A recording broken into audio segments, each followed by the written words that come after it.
संतोष पाठक की तरफ से आप सभी को तहे दिल से नमस्कार।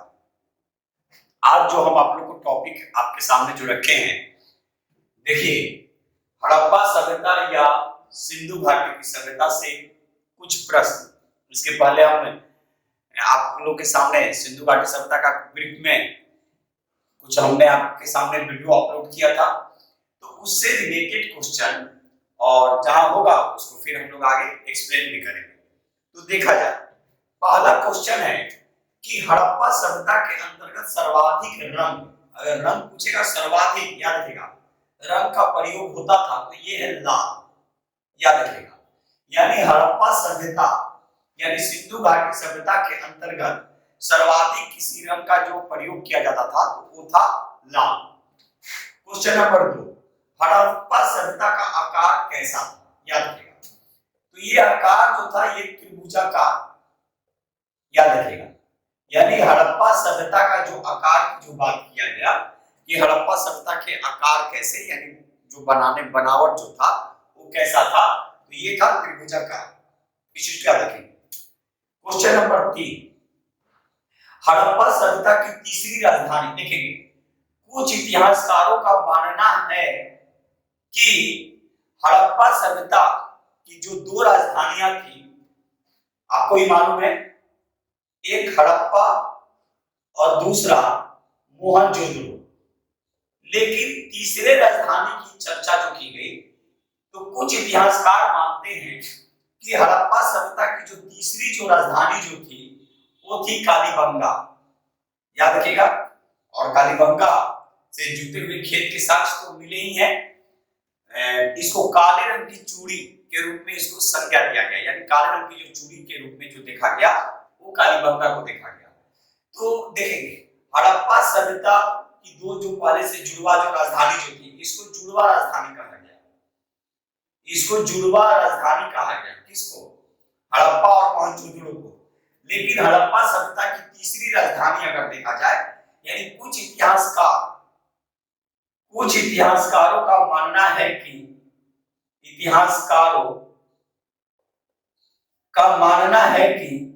कालीबंगा जो था वो हड़प्पा सभ्यता की तीसरी राजधानी थी। क्वेश्चन नंबर 4, देखेंगे बृहदस्तनागा, ये मोहनजोदड़ो से मिला है। मोहनजोदड़ो मृतकों का टीला जिसको कहा गया, तो बृहदस्तनागार और अन्नागार, याद रखिएगा, ये दोनों मोहनजोदड़ो से प्राप्त हुए हैं। यानी बृहदस्तनागार भी कहां से मिला है, तो मोहनजोदड़ो से। और अन्नागार की भी अगर बात किया जाएगा कि अन्नागार कहां से, तो ये भी मोहनजोदड़ो से ही मिला है। मोहनजोदड़ो यानी मृतकों का टीला। अब कहता है कि सिंधु घाटी सभ्यता या हड़प्पा सभ्यता के प्रमुख बंदरगाह या पतन। तो देखेंगे काफी इंपॉर्टेंट क्वेश्चन है, पतन भी लिखेगा, बंदरगाह भी लिखेगा, ठीक है। तो ये है लोथल, याद रखिएगा। ये कहां है लोथल, तो ये गुजरात में। नदी पूछेगा, किस नदी, तो भोगवा, याद रखिएगा। यानी भोगवा नदी। यहां से एक और क्वेश्चन पूछेगा कि स्वतंत्रता प्राप्ति के बाद सर्वाधिक खुदाई कहां पे हुई, तो स्वतंत्रता प्राप्ति के बाद सर्वाधिक अगर खुदाई की बात करेगा तो लोथल। इसके पहले वाले वीडियो में भी हम आपको बताए थे। और लेकिन अगर स्वतंत्रता प्राप्ति के बाद अगर पहली खुदाई की बात करेगा कि पहली खुदाई कहां हुई, तो वो है रोपड़, ये याद रखेंगे। तो यहाँ पे क्वेश्चन क्या है कि हड़प्पा सभ्यता, ये हड़प्पा सभ्यता जो हम लोग पढ़ रहे हैं, तो हड़प्पा सभ्यता के प्रमुख बंदरगाह या पतन, तो ये है लोथल, गुजरात में, नदी है भोगवा। क्वेश्चन नंबर 6, सिंधु घाटी सभ्यता की प्रमुख विशेषता अगर पूछेगा तो ये है नगर नियोजन। कई बार हम बता चुके हैं, नगर नियोजन के लिए ये जाना जाता है, याद रखिएगा। यानी सिंधु घाटी की सभ्यता की अगर प्रमुख विशेषता की बात करेंगे कि सिंधु घाटी सभ्यता की प्रमुख विशेषता क्या थी या सबसे इसका महत्वपूर्ण विशेषता क्या थी सिंधु घाटी सभ्यता, तो ये नगर नियोजन सीखा जाए। आज वर्तमान में हमारी कंडीशन क्या हो गई है, ठीक है। अगर नगर की बात करेंगे तो देखिए मतलब राजधानी में रहने लायक स्थितियां नहीं बन पाती हैं, ठीक है, लेकिन खुद सोचने वाली बात है सबको, हमें, आपको, जो भी लोग जनप्रतिनिधि हैं उनको, सभी को, कि 4 दिन कैसे पूजा में पूरा सब जगह सब साफ सफाई अगर कंटिन्यू रखा जाए तो फिर दिक्कत नहीं आएगी। तो सिंधु घाटी सभ्यता याद रखिएगा, ये नगर नियोजन के लिए जानी जाती है। तो सिंधु घाटी सभ्यता की प्रमुख विशेषता नगर नियोजन।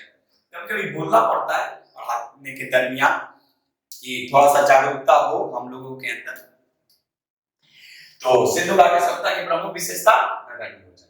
तो ये हड़प्पा सभ्यता से कुछ ऐसे क्वेश्चन, फिर ऐसा अगर होगा तो इस पे फिर वीडियो बनाएंगे, इस पे भी और भी जो क्वेश्चन होंगे। तो हम इसलिए जितना बोर्ड पे कवर हो जाता है उतना ही क्वेश्चन लिखते हैं ताकि आपको नजर भी आए और समझ में भी आ जाए। तो चलिए फिर एक नए वीडियो के साथ बहुत जल्द मिलेंगे, तब तक आज इतना ही। फिर एक नए वीडियो के साथ आपके सामने हम बहुत जल्द उपस्थित होंगे। तब तक के लिए आशुतोष सर को अनुमति दीजिए, लेकिन उसके पहले एक बार फिर बोलेंगे, जो भी सुझाव होंगे, जो भी कमेंट्स होगा आप लोग जरूर करेंगे। और नया बैच एक फिर नया शुरू होने जा रहा है बैच 5 नवंबर से। जिनको भी ऑनलाइन या ऑफलाइन क्लास करना होगा वो कांटेक्ट कर सकते हैं स्पिरिट ऑफ सक्सेस क्लासेस। मेरा नंबर वहां पे शो कर रहा होगा, लेकिन हम एक बार फिर नंबर लिख दे रहे हैं। मेरा मोबाइल नंबर या व्हाट्सएप नंबर 7677468500, साधनापुरी गर्दनीबाग, ठीक है। और मेंस के लिए जिनको भी क्लास करना होगा बीपीएससी मेंस के लिए, उसने सर की इंस्टीट्यूशंस आईएएस बीएफ दास रोड में है। आप वहां जाकर 67 बीपीएससी के या क्रैश कोर्स के लिए कर सकते हैं या फिर रेगुलर जो क्लास चलता है, क्योंकि हम बार बार बोलते हैं सर के ही आशीर्वाद से। और आज हम जो भी हैं आप लोग के सामने जो भी रखते हैं या फिर हम जहां तक पहुंचे हैं, तो सर का योगदान बहुत बड़ा है। और इसलिए बार बार बोलते हैं कि पटना में आके या फिर कहीं भी भटकिए नहीं और ऐसे जगह पहुंचिए जो आपको सफलता दिलाकर ही, ठीक है, वो ये कर सकते हैं। यानी कहने का मतलब है कि हम लोग भटकते हैं, ठीक है, तो भटकाव नहीं होनी चाहिए, क्योंकि आप लोग भी समझदार हैं, कम समय में पढ़ाई कंप्लीट होती नहीं है, तो लंबा आपको करना ही पड़ेगा। और सर के साथ प्लस पॉइंट यही है, आपको एकदम उस जगह तक ले जाते हैं। और हम सर की बार बार बोलते हैं, प्रचार नहीं करते हैं, सर की खुद अपनी एक ये है। और हम इसलिए आप लोग को यहाँ से बोलना हमको पड़ता है, क्योंकि बहुत सारे बच्चे हमें कॉल करते हैं, भटक चुके हैं कि सर इतना दिन में तैयारी तो नहीं। एक चीज मेरी बात को जरूर मानेंगे, मेरे एक्सपीरियंस को जरूर आप लोग मानेंगे, अच्छा लगे तो इसको साझा भी करेंगे।